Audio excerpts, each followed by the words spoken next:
مختصر سی زندگی ہے، اس میں بھی ہم اپنے رشتہ داروں سے، اپنے احباب سے قطع تعلق کر بیٹھتے ہیں، اپنی ہٹ دھرمی پر اتر آتے ہیں،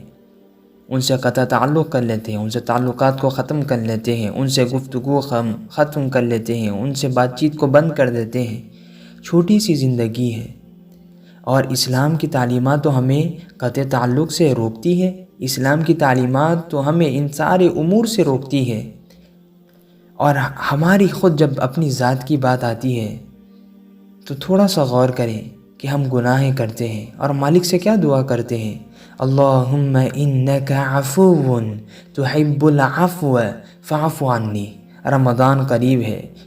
نصف شعبان کا بھی ہم روزہ رکھتے ہیں، افطار سے قبل ہم جو دعائیں کرتے ہیں کہ آپ نے اس دعا کے بارے میں، اس کے ترجمے کے بارے میں، اس کی حقیقت کے بارے میں، اس کے راز کے بارے میں، اس کے پنہا حقیقت کے بارے میں کیا آپ نے کبھی سوچا؟ ہم اپنی زبان پر اس کا ورد جاری رکھتے ہیں، اللہم انک عفو تحب العفو فاعف عنی۔ اے مولا، بے شک تو معاف کرنے والا ہے، تحب العفو، اور معافی کو پسند فرماتا ہے، فاعف عنی، تو مجھے بھی معاف فرما دے۔ جب ہم اپنی دعا کی بات آتی ہے، اپنی ذات کی بات آتی ہے، اپنے گناہوں کی بخشش کی بات آتی ہے، اپنے گناہوں کی مغفرت کی بات آتی ہے، جب ہم اپنے پہ آ پڑتی ہے تو مالک سے کہتے ہیں کہ اے مالک، آپ تو معاف کرنے والے ہیں، آپ تو معافی کو پسند فرمانے والے ہیں، اور مجھے معاف فرما دیجئے۔ لیکن جب اسی مالک کی مخلوق کی بات آتی ہے، اسی مالک کے بندوں کی بات آتی ہے، جس کے ساتھ انسانیت سے رہنے کا حکم دیا گیا، جس کے ساتھ محبت و الفت کے ساتھ رہنے کا حکم دیا گیا، تو ہم معاف کرنا تو بہت دور کی بات، تعلق ہی ختم کر لیتے ہیں۔ درگزر کرنا بہت بڑی چیز ہے۔ حضور پاک علیہ السلام نے فرمایا، خیر المال العفو، سب سے بہترین دولت معاف کرنا ہے۔ تو آپ عہد کریں، آپ ایک عزم کریں کہ جتنوں کے ساتھ میں نے قطع تعلق کیا تھا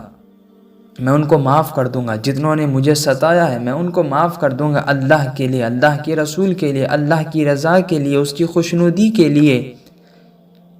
میں سب کو معاف کرتا ہوں۔ معاف کرنا بہت بڑی دولت ہے دوستو، معاف کرتے جائیں اور درگزر کرنے کو اپنا شیوا بنا لیں۔ جب اپنی ذات کی بات آئے تو معافی ہی کو اول درجہ دیں۔ اللہ سے دعا ہے کہ اللہ تعالیٰ سلامت رکھے۔ کیا ہم نے کبھی اس بات پر غور بھی کیا ہے؟ کیا ہم نے کبھی اس بات میں تھوڑا سا ذہن کو لگایا ہے کہ ہم کیا کر رہے ہیں؟ اچھا، جب ہم لوگوں سے قطع تعلق کر لیتے ہیں، جب ہم لوگوں سے دوری اختیار کر لیتے ہیں، جنہوں نے ہمیں ستایا ہے، جنہوں نے ہمیں تکلیف دی ہے، جو ہمارے اپنے احباب ہیں، جن سے ہمارا اپنا خونی رشتہ بھی ہے، جو ہمارے اپنے محبوب ہیں، ہمارے دوست ہیں، ہمارے اقارب میں سے، ہمارے اہل خاندان میں سے ہے، پھر بھی دل میں کھٹکتا ہے، دل کہتا ہے، دل یہ دستک دیتا ہے کہ تو غلط کر رہا ہے، تو غلط کر رہا ہے، ایسا نہ کر، صلح کر لے یا اس کو معاف کر دے، درگزر کر دے۔ لیکن پھر وہیں سے نفس شعلہ زن ہو کر کہتا ہے کہ نہ ایسا نہ کر، ایسی کیا بات ہے، آخر تو ہی کیوں جھکے، آخر تو ہی کیوں جھکے، وہ بھی تو ایسا کر سکتا ہے، وہ بھی تو جھک سکتا ہے، وہ بھی سامنے سے آ سکتا ہے، کہ ہر بار میں ایسے کروں؟ تو یاد رکھے، من تواضع للہ رفعہ اللہ، جو تواضع، عاجزی، انکساری کو اختیار کر لیتا ہے، اللہ تبارک و تعالیٰ اس کو بلند فرما دیتا ہے۔ حضور پاک نے فرمایا، من تواضع للہ رفعہ اللہ، جو اللہ کے لیے عاجزی اختیار کر لیتا ہے تو اللہ تبارک و تعالیٰ اس کو بلند فرما دیتا ہے۔ اور ایک بات یاد رکھیں، جو چیز، جس اچھی چیز میں، جس بات میں، جس معاملے میں ہمارا دل کھٹکتا ہے، دل دستک دیتا ہے کہ ایسا نہ کر، ایسا مت کر، اس کو معاف کر دے، اس کو درگزر کر دے،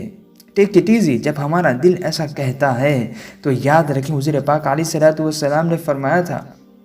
الاسم ما حک فی نفسک، گناہ وہی ہے جو تمہارے دل میں کھٹکے، جب آپ کوئی کام کا ارتکاب کر رہے ہیں،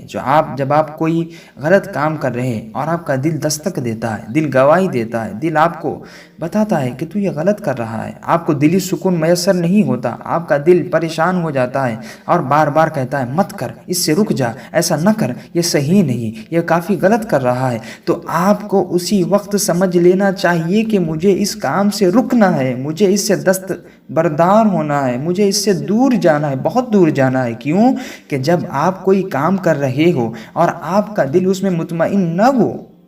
اور ایسا اسی وقت ہوتا ہے جب آپ کچھ برا کر رہے ہیں، کچھ انسانیت کے خلاف کوئی کام کر رہے ہیں، انسانیت کو تکلیف دینے والا، انسانیت کو تکلیف پہنچانے والا جب آپ کوئی کام کر رہے ہوتے ہیں، جب آپ کا دل دستک دیتا ہے تو حضور نے فرمایا الاسم ما حک فی نفسک، گناہ وہی ہے جو تیرے دل میں کھٹکے۔ جب آپ کو کھٹکا آئے، جب آپ کا دل کھٹکنے لگے، دستک دینے لگے، تو اس کام سے رک جائیں۔ اور جب صلح کی بات آتی ہے، جب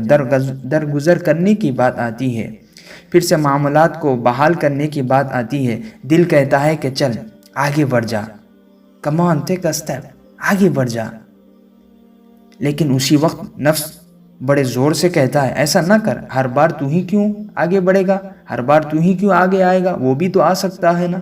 تو یہاں پر ایک تواضع کا درس آپ کے گوشے گزار کیا، اور دوسری بات، ایک بات ہمارے ذہن نشین ہمیشہ ہونی چاہیے کہ ہم نفس پرست نہیں، ہم خدا پرست ہیں، ہم خدا کی پرستش کرتے ہیں، ہم خدا پرست ہیں، ہمیں خدا پرستی معلوم ہے، ہمیں نفس پرستی نہیں معلوم۔ اگر آپ کا نفس اس طرح کی حکم دیتا ہے تو نفس کو اپنے زیر پا کر دیں، نفس کو کچیل دیں، نفس کو ختم کر دیں، کیونکہ ہم نفس کی بات سننے والے نہیں ہیں، ہم اللہ کی بات سننے والے ہیں، اللہ کی تعلیمات کو سر پر رکھنے والے ہیں، اللہ کی تعلیمات کو سینے سے لگانے والے ہیں، اور اللہ کی تعلیمات یہی کہتی ہے کہ حسن اخلاق ہی بہت بڑی چیز ہے۔